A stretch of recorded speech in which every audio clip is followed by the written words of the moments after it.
Hello, Internet. It's time for another Wednesday's Serial. This time I wanted to take a brief look at two different books, Witch Doctor and Red Wing, which are both coming out by Image, both four-parters, at least to start, and feels like both have the potential to keep going.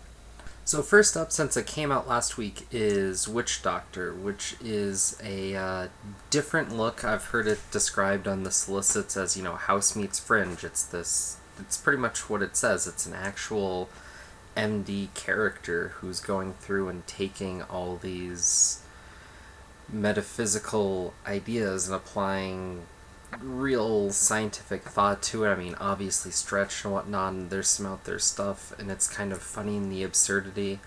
And I think in a lot of way, I mean, the appeal there for me is I can see it as kind of, I guess, the way people viewed Doctor Strange back in the day, but I guess more of a current take, although a bit more on the nose and a bit more horror than superhero, which is really nice to see, and it's something that feels fresh and different, though the more I think about it, it feels like this sort of thing has been done before, but it's just such a great take on it, and the character's so jerk. I mean, that kind of great genius guy that doesn't necessarily always have the great interpersonal skills, but everyone kind of gravitates to in some way, or at least looks at, because they do have that tendency to be right or to win over whatever the situation is.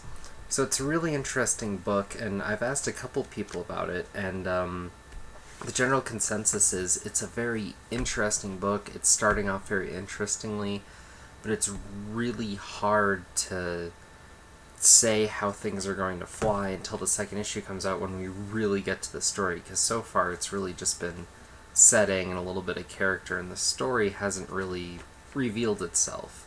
But if you're looking for something a bit off the path, but definitely worth your while, this is a great book to check out. So next up is Hickman's Red Wing, which takes this whole time war concept. He's played with this idea of time travel before in Pax Romano. I will say I really do appreciate the fact that there's a artist on this. Most of Hickman's Image stuff has been done with his crazy design style, something he did himself, something I feel he did as a way to actually get comics out, which presented a lot of bizarre things visually, and he had all these cool infographics.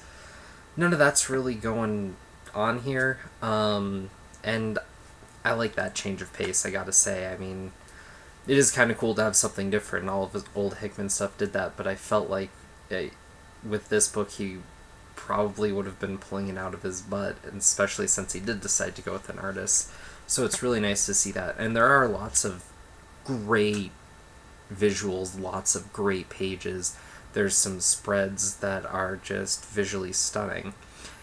And the story here is so bizarre. There's so much lead up, and then where the story ends, I don't see how most of it's going to relate to that, to what goes on further, but there is a part in the story where they talk about time, not as a line, but more as a bubble or circular idea, similar to Doctor Who in that respect, which is the only thing in this book that's really like Doctor Who, so sorry, I know a lot of people like Doctor Who, but this ain't that. It's still interesting, though. But this is more looking at if there was a time travel, kind of how that would change the idea of military, I guess. That would seem to be one of the themes, though I can't say 100%, because this issue really kind of dodges around and plays on some different stereotypes and whatnot, so it's kind of, who knows where it's going. And that's kind of my problem with the book, is it feels really like it's wandering. Hickman's built up a lot of equity with certainly a lot of people, and I'm interested to see where this is going to go, but I don't know, this feels kind of lackluster. I also fail to see how he's going at this whole idea that if you fought a war through time, and then if someone was thrown out of time, how would that affect things? All these huge principles, and this is a 4-issue mini. Really? Really? A 4-issue mini? I I'm intrigued by this, but at the same time, I fail to see where it's going, and that kills most of my excitement for the book. But if anyone else picked this up, I'd love to hear your impressions. Really would love to, because I'm just so mixed on my feelings towards this book so far that, hey, another interpretation would be great to kind of bounce off of and see where things go. Another reason why it would be great if the show had two people on it instead of just this sucker. But that's what you get. But that's one thing both these books actually do have in common, is they're both these 4-issue minis, and I really see this Red Wing taking off into a whole expansive thing. In a lot of ways, you could tie it across a bunch of different minis where these different characters deal with different time periods or deal with different aspects of this whole philosophical conundrum that the whole sci-fi brings to it, which could make for a really great recurring story idea. Maybe, but we'll see if that pans out at all. And then I do know for a fact, as per a letter in the back of Witch Doctor, that this 4 issues is just the first arc, really. It's going after kind of the Chew or Atomic Robo model, I guess. There probably should be more of a generic term for it.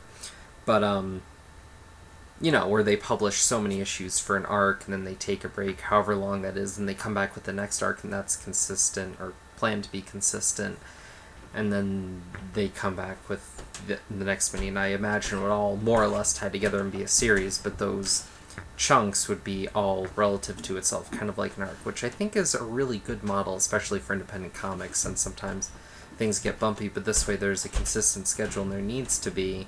They don't leave you lingering on some dumb cliffhanger, and you know that there's more to come, but when they break, if it's a couple of months, it's easier to deal with as a reader, which is nice. I feel that's a better model than just going straight for bi-monthly or whatnot, but yeah, so should be interesting to see that and see where that goes. Also, that model with digital publishing would seem to make sense too, because they can seem to bundle and put things out more consistently, and since people are so worried about work coming out consistently, people don't seem to let it slide like they used to, where if it took a couple of months but it was a really awesome story, it was still well responded to, whereas now people get very antsy if it's not out the month or the day that it's not supposed to, which there's some good and bad too, I suppose. I mean, hopefully, no one would really abide any sort of like 3-year or 8-year long break in between issues when there really shouldn't have been, i.e. Planetary or most anything Kevin Smith's ever done. So, yeah.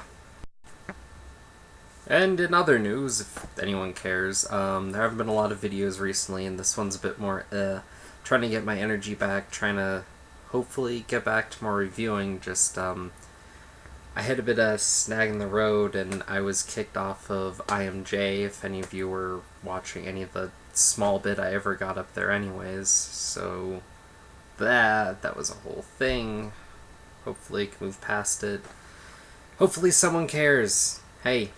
But yeah, that's all, and there's lots of big things going on that I want to throw my 2 cents in, but I just want to get my head on straight, I guess, before I start spewing things out there. I mean, big things going on. The way Green Lanterns went down, I really want to sit down and talk about that for a bit. Schism, then the whole Road to Spider Island, you know I'll be talking about at some point. So hey, I'll catch you later with another review. Until next time, peace, love, and a pint.